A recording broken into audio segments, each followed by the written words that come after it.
देश की राजनीति में पिछले 11 साल से दो ऐसे चेहरे हैं जिनका देश भर में डंका बज रहा है।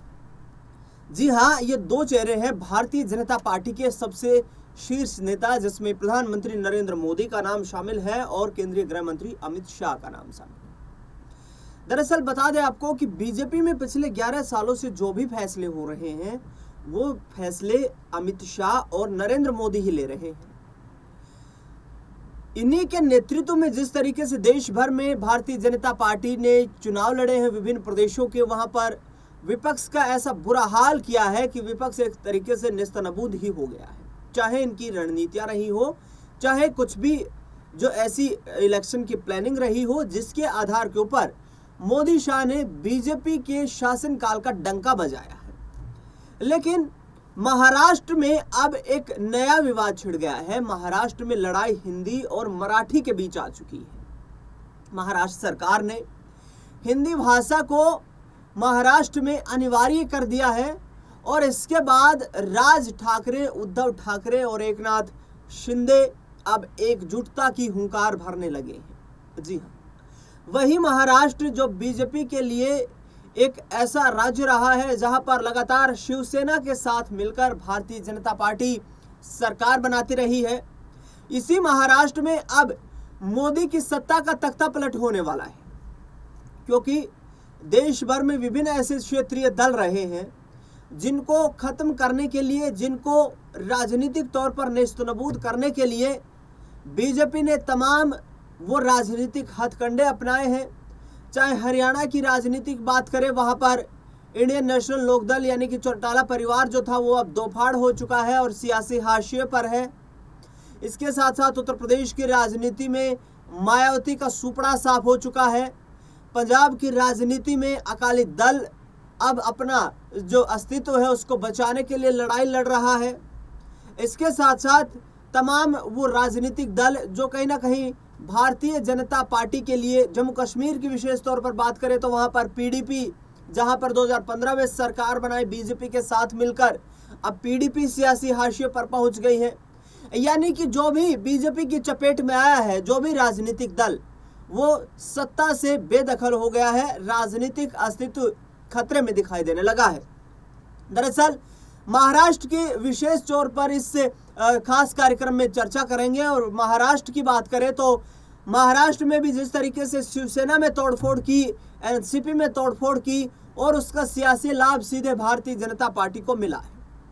दरअसल ये कहानी एकनाथ शिंदे और देवेंद्र फडणवीस के बीच उस वक्त शुरू हो गई थी जब 2024 के विधानसभा चुनाव के दरमियान यहाँ पर भारतीय जनता पार्टी ने देवेंद्र फडणवीस को मुख्यमंत्री बनाने के लिए एकनाथ शिंदे को दरकिनार कर दिया। लिहाजा इसका अब सियासी हर्ष ये होता हुआ नजर आ रहा है कि मराठाओं की राजनीति के आधार पर अब भारतीय जनता पार्टी के खिलाफ लामबंद हो रहे हैं उद्धव ठाकरे, राज ठाकरे और एकनाथ शिंदे। क्योंकि मराठा वोट बैंक की यहाँ पर महाराष्ट्र में स्थिति देखा जाए तो 30% वोट बैंक मराठाओं का है और इसी मराठा वोट बैंक के आधार के ऊपर उद्धव ठाकरे परिवार की राजनीति चलती है, जिसको अब कहीं ना कहीं आने वाले वक्त में नया परवान चढ़ाने के लिए उद्धव ठाकरे और राज ठाकरे एक साथ फिर लौटने वाले हैं। क्योंकि उद्धव ठाकरे ने जहां तक अपना जो एक बयान दिया है उसमें उन्होंने कहा है कि हमारे पारिवारिक विवाद से बड़ा विवाद महाराष्ट्र है। महाराष्ट्र के सियासी हितों के लिए, मराठी को बचाने के लिए, मराठाओं की लड़ाई लड़ने के लिए यदि हमें एक साथ आना हुआ तो हम एक साथ जरूर आएंगे। क्योंकि महाराष्ट्र की लड़ाई हमारे परिवार की लड़ाई नहीं है, लेकिन महाराष्ट्र की लड़ाई प्रभुत्व की लड़ाई है, मराठाओं की लड़ाई है और इस मराठाओं की लड़ाई को जीतने के लिए हम अपने निजी विवाद को कोई तवज्जो नहीं देते हैं। उद्धव ठाकरे ने कार्यक्रम में बोलते हुए कहा कि महाराष्ट्र से उद्योग उठकर गुजरात में शिफ्ट हो रहे हैं। महाराष्ट्र से यूनिट्स जो लगातार गुजरात में शिफ्ट की जा रही हैं, ये सब राज ठाकरे के चलते हो रहा है।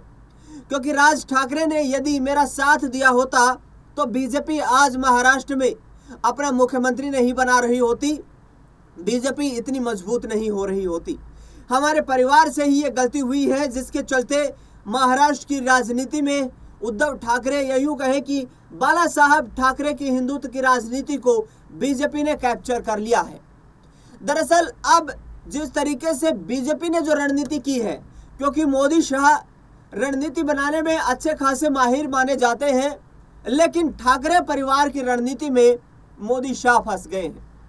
दरअसल जिस वक्त एकनाथ शिंदे ने 2022 में तोड़फोड़ की थी महाराष्ट्र में, और वो 40 विधायकों को लेकर शिवसेना से अलग हो गए थे, दूसरी शिवसेना बना ली थी, और असली शिवसेना का दावेदार खुद को बता दिया था, उत्तराधिकारी बाला साहब ठाकरे की जो विचारधारा थी उसको घोषित करते हुए, और महाराष्ट्र में मुख्यमंत्री की कुर्सी तक पहुंचे। और उसके बाद 2024 में भी अब डिप्टी चीफ मिनिस्टर की जिम्मेदारी निभा रहे हैं, विधानसभा चुनाव में जीत में यहाँ पर सहयोगी पार्टी होने के नाते। लेकिन राज ठाकरे और उद्धव ठाकरे ने 2024 के विधानसभा चुनाव के बाद परिस्थिति को भांप लिया है कि यदि परिवार एक दूसरे से अलग रहा, यदि परिवार एक दूसरे के खिलाफ ही लड़ता रहा, तो महाराष्ट्र में जो शिवसेना की जमीन बाला साहब ठाकरे ने तैयार की थी, वो जमीन वापस नहीं मिलने वाली है, वो सियासी जमीन खिसक चुकी है।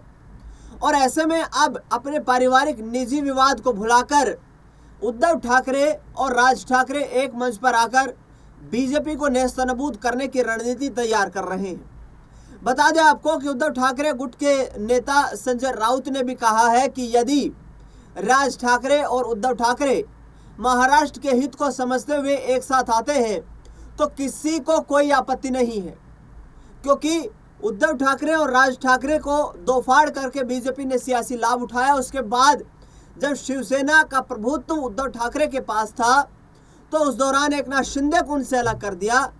यानी कि संजय राउत का साफ तौर पर कहना है कि बीजेपी ने कभी भी महाराष्ट्र में शिवसेना को पनपने देने का एक विचार ही नहीं किया।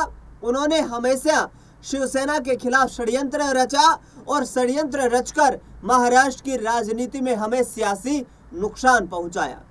दरअसल बता दें आपको कि देवेंद्र फडणवीस ने भी इस एकजुटता को लेकर एक बड़ा बयान दिया है। उन्होंने कहा है कि परिवार के दोनों भाई यदि एकजुट हो जाते हैं तो हमें किसी तरीके की कोई परेशानी नहीं है। हम तो चाहेंगे कि उद्धव ठाकरे और राज ठाकरे एक साथ मिलकर रणनीति बनाएं और राजनीतिक तौर पर अपनी विचारधारा को आगे बढ़ाएं। उद्धव ठाकरे और राज ठाकरे के इस सियासी गठबंधन को देखते हुए देवेंद्र फडणवीस ने एक और बड़ा बयान दिया है कि हम सब तो हिंदुत्व के लिए ही लड़ रहे हैं, हिंदुत्व ही है हमारी प्राथमिकता होनी चाहिए, निजी राजनीतिक लाभ नफा नुकसान हमारी प्राथमिकता नहीं होनी चाहिए। इसके साथ ही आपको बता दें कि देवेंद्र फडणवीस दिल्ली दौरे पर है। केंद्रीय गृह मंत्री अमित शाह और नरेंद्र मोदी से मुलाकात भी करेंगे, और प्रधानमंत्री नरेंद्र मोदी और अमित शाह से मुलाकात करने के बाद इस बात पर भी चर्चा होगी कि बीजेपी अगला जो अपना राष्ट्रीय अध्यक्ष है उसे महाराष्ट्र से ही बना दे, ताकि ये सरकार जो है ये जो कि तो चलती रहे। क्योंकि यदि इस सरकार से अलग हुए एकनाथ शिंदे तो भारी मुश्किलें खड़ी हो सकती हैं बीजेपी के लिए, और इसी कोशिश में यहाँ पर ठाकरे परिवार जुट चुका है। क्योंकि ठाकरे परिवार का साफ तौर पर कहना है कि मराठाओं के असली राजनीतिक और विचारधारा के वारिस हम हैं, हम ही मराठी की लड़ाई लड़ रहे हैं। पिछले दिनों जिस तरीके से मराठी को लेकर के महाराष्ट्र में विवाद देखने को मिला, जिस पर गैर मराठियों को यहाँ पर राज ठाकरे के कार्यकर्ताओं ने पीटने का काम किया, एमएनएस ने यहाँ पर मराठी भाषा को तवज्जो न देने के लिए भाजपा सरकार पर निशाना भी साधा और उद्धव ठाकरे को भी कटघरे में खड़ा किया। ऐसे में उद्धव ठाकरे ने इस परिस्थिति को भांप लिया है कि अब राज ठाकरे के साथ आकर यदि मराठाओं की राजनीति के रूप में यहाँ पर आगे बढ़ा जाए तो उनके लिए एक बड़ा सियासी ये मैदान तैयार करने के लिए लाभदायी फैक्टर हो सकता है। और ऐसे में आगामी वक्त में महाराष्ट्र में फिर से एक बार सत्ता की लहर चलाने में उनको मदद मिल सकती है। लेकिन बड़ा चैलेंज कि आखिरकार भारतीय जनता पार्टी की देवेंद्र फडणवीस सरकार कैसे अपना कार्यकाल पूरा कर पाएगी, क्योंकि उद्धव ठाकरे के इस कदम से कहीं ना कहीं मराठा समुदाय से आने वाले वो तमाम विधायक उनसे छिटकते हुए भी नजर आ सकते हैं। इस खास कार्यक्रम में इतना ही। देश दुनिया से जुड़ी तमाम बड़ी खबरों के लिए देखते रहिए नेक्स्ट 9 पॉलिटिकल बाइट।